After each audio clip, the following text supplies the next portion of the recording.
ओम शांति। मैं एक संतुष्ट मणि आत्मा हूँ, हर हाल में संतुष्ट। संतुष्टता का धन मुझ आत्मा के पास है। स्वयं से संतुष्ट, बाप से संतुष्ट, ब्राह्मण परिवार से और ड्रामा से संतुष्ट मैं आत्मा संतुष्टता की चमक बिखेर रही हूँ।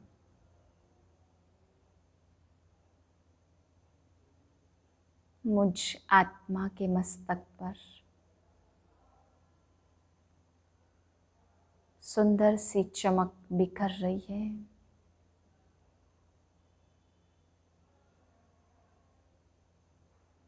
मैं आत्मा तन के भव्य भाल पर विराजमान हूँ। इसी संतुष्टता के अनुभव में आज के महावाक्य सुनती हूँ।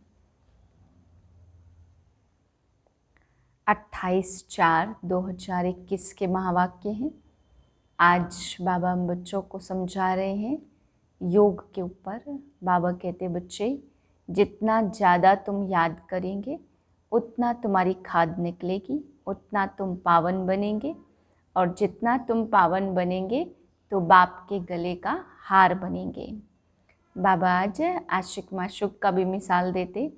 तुम सब आशिकों ने मुझ माशुक को बहुत समय से याद किया है, तो अब मैं आया हूँ, तो अब मुझे याद कर पावन बनो और मेरे गले का हार बनो। फिर बाबा ने आज धर्म के ऊपर भी समझाया है कि बच्चे, तुम्हारे कर्म भ्रष्ट इसलिए बने क्योंकि तुम धर्म भ्रष्ट बन गए। अपने असली धर्म को भूलकर अपने आप को हिंदू कहलाने लगे, तो सही धर्म भ्रष्ट बनने के कारण कर्म भ्रष्ट भी होते चले गए। इसलिए बाबा कहते हैं अब अपने सही धर्म को पहचानो। फिर बाबा ने आत्मा के लिए भी कहा कि कहते हैं भ्रुकुटी के बीच चमकता अजब सितारा। बाबा कहते ये तो सिर्फ मिसाल दिया जाता, बाकी वो सितारे जितना भी नहीं है, वो तो बहुत सूक्ष्म बिंदी है जो इन आँखों से देखी नहीं जा सकती है। फिर बाबा समझा रहे राजयोग के ऊपर कि भगवान ही आकर के राजयोग सिखाते, बाप ही आकर भारत का प्राचीन राजयोग सिखाते, जिससे स्वर्ग के गेट खुलते हैं। बाबा कहते बच्चे, रावण खोलता है नर्क के द्वार और बाप खोलते हैं स्वर्ग के द्वार। मीठे बच्चे, योग से ही आत्मा की खाद निकलेगी, बाप से पूरा वर्षा मिलेगा, इसलिए जितना हो सके योग बल बढ़ाओ। प्रश्न है, देवी देवताओं के कर्म श्रेष्ठ थे, अभी सबके कर्म भ्रष्ट क्यों बने हैं? उत्तर है क्योंकि अपने असली धर्म को भूल गए हैं। धर्म भूलने के कारण ही जो कर्म करते हैं वह भ्रष्ट हो जाते। बाप तुम्हें अपने सत धर्म की पहचान देते हैं, साथ साथ सारे वर्ल्ड की हिस्ट्री ज्योग्राफी सुनाते हैं जो सबको सुनानी है। बाप का सत्य परिचय देना है। गीत है, मुखड़ा देख ले प्राणी जरा दर्पण में। ओम शांति। यह किसने कहा और किसको? बाप ने कहा बच्चों को, जिन बच्चों को पतित से पावन बना रहे हैं। बच्चे जान गए हैं हम भारतवासी जो देवी देवता थे, वह अब 84 का चक्र लगाए सतो प्रधान से पास कर। अब सतो रजो तमो और अब तमो प्रधान बन गए हैं। अब फिर पतितों को पावन बनाने वाला बाप कहते हैं, अपने दिल से पूछो कि कहाँ तक हम पुण्यात्मा बने हैं। तुम सतो प्रधान पवित्र आत्मा थे जब यहाँ पहले पहले तुम देवी देवता कहलाते थे, जिसको आदि सनातन देवी देवता धर्म कहा जाता था। अभी कोई भारतवासी अपने को देवी देवता धर्म के नहीं कहलाते। हिंदू तो कोई धर्म है नहीं, परंतु पतित होने के कारण अपने को देवता कहला नहीं सकते। सतयुग में देवताएं पवित्र थे। तुम पवित्र प्रवृत्ति मार्ग वाले आदि सनातन देवी देवता धर्म वाले थे। यह बाप तुमको याद दिलाते हैं। उनकी डिनाइस्टी थी। पहला नंबर महाराजा महारानी लक्ष्मी नारायण थे और भारत बहुत धनवान था। वह लक्ष्मी नारायण का राज्य और वह राम सीता का राज्य, वह भी डिनाइस्टी चली। जैसे क्रिश्चियन में एडवर्ड दी फर्स्ट सेकंड ऐसे चलता, वैसे भारत में भी ऐसे था। 5000 वर्ष की बात है, अर्थात 5000 वर्ष पहले भारत इन लक्ष्मी नारायण का राज्य था। परंतु उन्होंने यह राज्य कब और कैसे पाया, यह कोई भी जानते नहीं है। वही सूर्यवंशी राज्य फिर चंद्रवंशी में आया, क्योंकि पुनर्जन्म लेते लेते सीढ़ी उतरनी है। यह भारत की हिस्ट्री ज्योग्राफी कोई भी नहीं जानते। रचता है बाप तो जरूर नई दुनिया का रचता ठहरा। बाप कहते बच्चे आज से 5000 वर्ष पहले हम स्वर्ग में थे। यह भारत स्वर्ग था, फिर नरक में आए हैं। दुनिया तो इस वर्ल्ड की हिस्ट्री ज्योग्राफी को नहीं जानती। वह तो अधूरी सिर्फ पिछाड़ी की हिस्ट्री जानते हैं। सतयुग त्रेता की हिस्ट्री ज्योग्राफी को कोई भी जानते नहीं। ऋषि मुनि भी कहते गए हम रचता और रचना के आदि मध्य अंत को नहीं जानते हैं। जाने भी कोई कैसे, बाप तुमको ही बैठ समझाते। शिव बाबा भारत में ही दिव्य जन्म लेते हैं, जिसकी शिव जयंती भी होती है। शिव जयंती के बाद फिर चाहिए गीता जयंती, फिर साथ साथ होनी चाहिए कृष्ण जयंती। परंतु इस जयंती का राज भारतवासी जानते नहीं हैं कि शिव जयंती कब हुई, और धर्म वाले तो झट बताएंगे बुद्ध जयंती, क्राइस्ट जयंती कब हुई। भारतवासियों से पूछो शिव जयंती कब हुई, कोई भी नहीं बताएंगे। शिव भारत में आया, क्या आकर किया, कोई भी जानते नहीं हैं। शिव ठहरा सब आत्माओं का बाप। आत्मा है अविनाशी। आत्मा एक शरीर छोड़ दूसरा लेती है। यह 84 का चक्र है। शास्त्रों में तो 84 लाख जन्म का गपोड़ा लगा दिया। बाप आकर राइट बात बताते हैं। बाप के सिवाय बाकी सब रचता और रचना के लिए झूठ ही बोलते हैं, क्योंकि यह है ही माया का राज्य। पहले तुम पारस बुद्धि थे, भारत पारसपुरी था। सोने हीरे जवाहरों के महल थे। बाप बैठ रचता और रचना के आदि मध्य अंत का राज अर्थात दुनिया की हिस्ट्री ज्योग्राफी बताते हैं। भारतवासी यह नहीं जानते कि हम सो पहले पहले देवी देवता थे।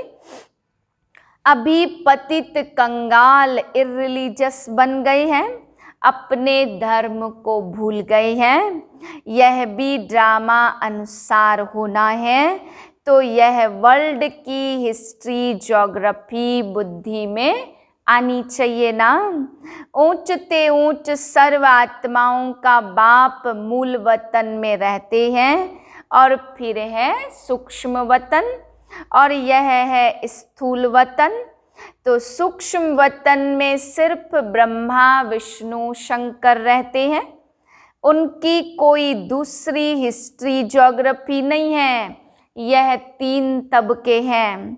गॉड इज वन, उनकी रचना भी एक है जो चक्र फिरता रहता है। सतयुग से त्रेता, फिर द्वापर, फिर कलयुग में आना पड़े। 84 जन्मों का हिसाब चाहिए ना, जो कोई भी नहीं जानते हैं, ना कोई शास्त्र में है। 84 जन्मों का पाठ तुम बच्चे ही बजाते हो। बाप तो इस चक्र में आते नहीं है, बच्चे ही पावन से पतित बन जाते, इसलिए चिल्लाते हैं, बाबा आकर हमको फिर से पावन बनाओ। एक को ही सब पुकारते हैं। रावण राज्य में जो सब दुखी हो पड़े हैं, उनको आकर लिबरेट करो, फिर राम राज्य में ले जाओ। आधा कल्प है राम राज्य और आधा कल्प है रावण राज्य।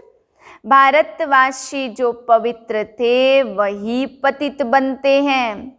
वाम मार्ग में जाने से पतित होना शुरू होते हैं। भक्ति मार्ग शुरू होता है। अभी तुम बच्चों को ज्ञान सुनाया जाता, जिससे आधा कल्प 21 जन्म के लिए तुम सुख का वर्षा पाते हो। आधा कल्प ज्ञान की प्रारब्ध चलती, फिर रावण राज्य होता है। गिरने लग पड़ते। तुम दैवी राज्य में थे, फिर आसुरी राज्य में आ गए हो। इसको हेल भी कहते हैं। तुम हेवन में थे, फिर 84 जन्म पास कर हेल में आकर पड़े हो। वह था सुख धाम और यह है दुख धाम। 100% इंसॉल्वेंट 84 जन्मों का चक्र लगाते हैं, तो वही भारतवासी पूज्य से पुजारी बन गए हैं। इसको ही वर्ल्ड की हिस्ट्री ज्योग्राफी कहा जाता। यह है सारा तुम भारतवासियों का चक्र। और धर्म वाले तो 84 जन्म नहीं लेते, वह सतयुग में होते ही नहीं हैं। सतयुग त्रेता में सिर्फ भारत ही था।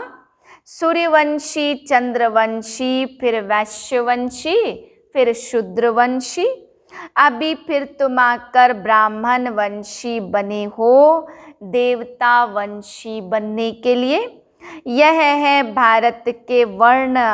अभी तुम ब्राह्मण बनने से शिव बाबा से वर्षा ले रहे हो। बाप तुमको पढ़ा रहे हैं 5000 वर्ष पहले मुआफिक। कल्प कल्प तुम पावन बन फिर पतित बनते हो। सुख धाम में जाकर फिर दुख धाम में आते हो। फिर शांति धाम में जाना है, जिसको निराकारी दुनिया कहा जाता। आत्मा क्या है, परमात्मा क्या है, यह कोई भी मनुष्य नहीं जानते। आत्मा भी एक स्टार बिंदी है। कहते हैं भ्रुकुटी के बीच में चमकता अजब सितारा। छोटी सी बिंदी है, जिसको दिव्य दृष्टि से देखा जा सकता है। वास्तव में स्टार भी नहीं कहा जाएगा, स्टार तो बहुत बड़ा है, सिर्फ दूर होने के कारण छोटा दिखाई पड़ता। यह सिर्फ एक मिसाल दिया जाता। आत्मा इतनी छोटी है जैसे स्टार तो बहुत बड़ा है, सिर्फ दूर होने के कारण छोटा दिखाई पड़ता। यह सिर्फ एक मिसाल दिया जाता है। आत्मा इतनी छोटी जैसे ऊपर में छोटा स्टार दिखाई पड़ता। बाप की आत्मा भी एक बिंदी मिसल है। उनकी सुप्रीम आत्मा कहा जाता है। उनकी महिमा अलग है। मनुष्य सृष्टि का चैतन्य बीज रूप होने के कारण उसमें सारा ज्ञान है। तुम्हारी आत्मा को भी अभी नॉलेज मिल रही है, आत्मा ही नॉलेज ग्रहण कर रही है।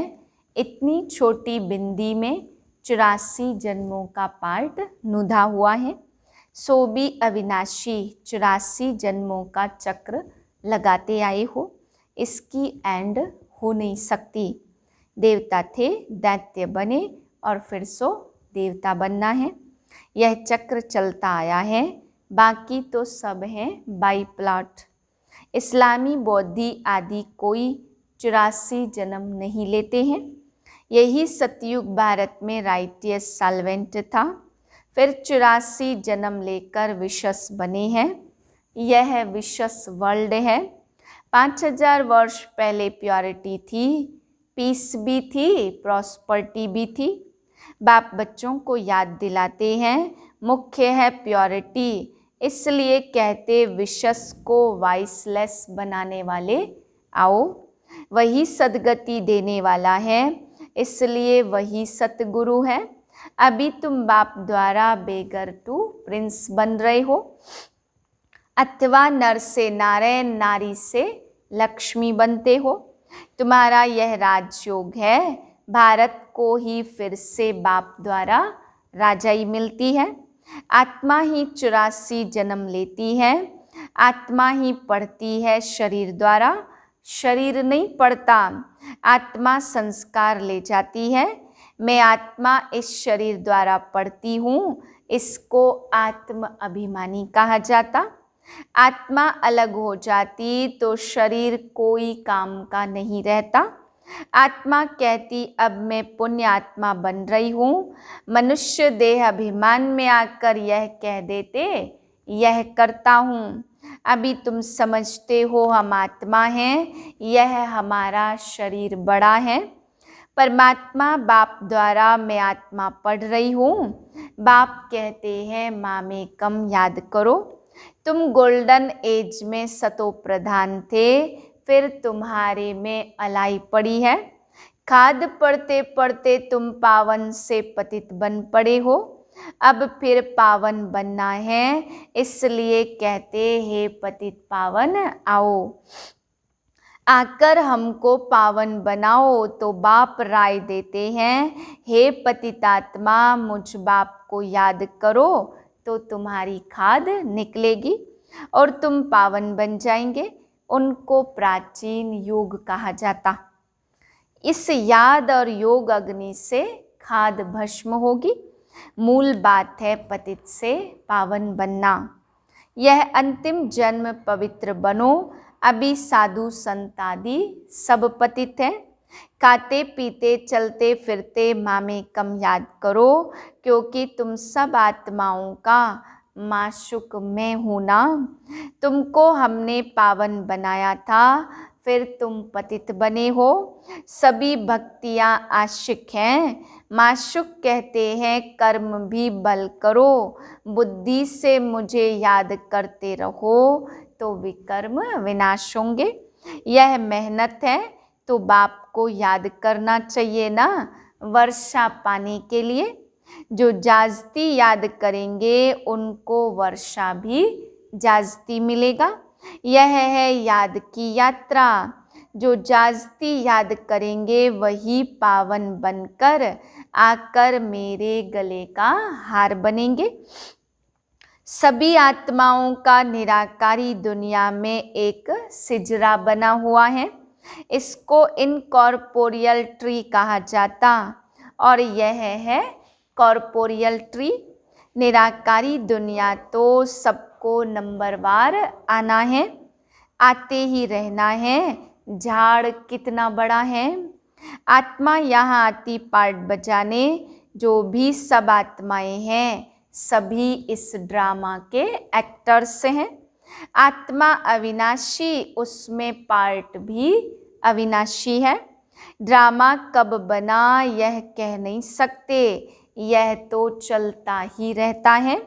भारतवासी पहले पहले सुख में थे, फिर दुख में आए और फिर शांति धाम में जाना है।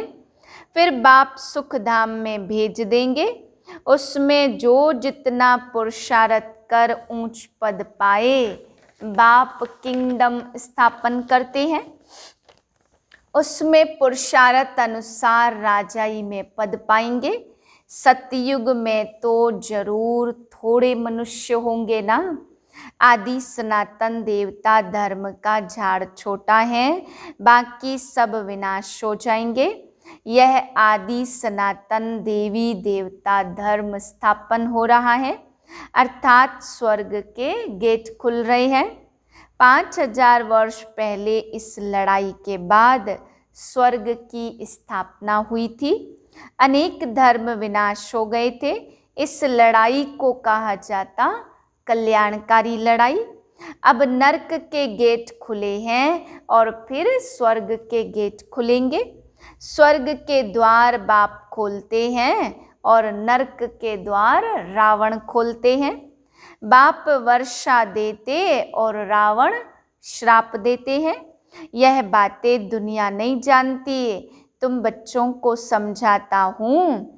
एजुकेशन मिनिस्टर भी बेहद की नॉलेज चाहते हैं, सो तो तुम ही दे सकते हो, परंतु तुम हो गुप्त, तुमको पहचानते ही नहीं है।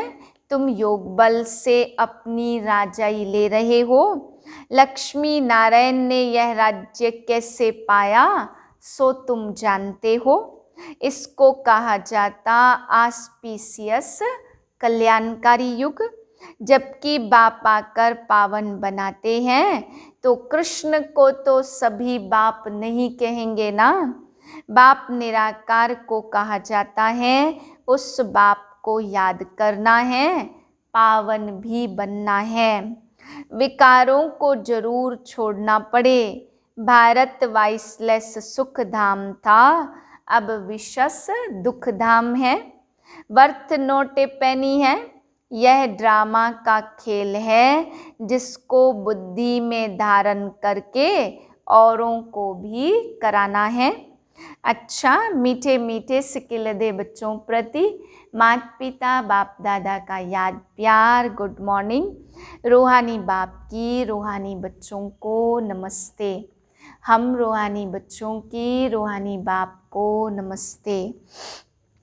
धारणा के लिए है पहली पॉइंट, याद से पावन बन बाप के गले का हार बनना है। कर्म करते भी बाप की याद में रह विकर्मा जीत बनना है। दूसरी पॉइंट है, पुण्यात्मा बनने का पूरा पूरा पुरुषार्थ करना है। देह अभिमान छोड़ आत्म अभिमानी बनना है। वरदान है, पास विद ऑनर बनने के लिए सर्व द्वारा संतुष्टता का पासपोर्ट प्राप्त करने वाले संतुष्ट मणि भव। जो बच्चे अपने आप से, अपने पुरुषार्थ से व सर्विस से, ब्राह्मण परिवार के संपर्क से सदा संतुष्ट रहते हैं, उन्हें ही संतुष्ट मणि कहा जाता है। सर्व आत्माओं के संपर्क में अपने को संतुष्ट रखना व सर्व को संतुष्ट करना, इसमें जो विजयी बनते हैं वही विजय माला में आते हैं। पास विद ऑनर बनने के लिए सर्व द्वारा संतुष्टता का पासपोर्ट मिलना चाहिए। यह पासपोर्ट लेने के लिए सिर्फ सहन करने व समाने की शक्ति धारण करो। स्लोगन है, रहम दिल बन सेवा द्वारा निराश और थकी हुई आत्माओं को सहारा दो।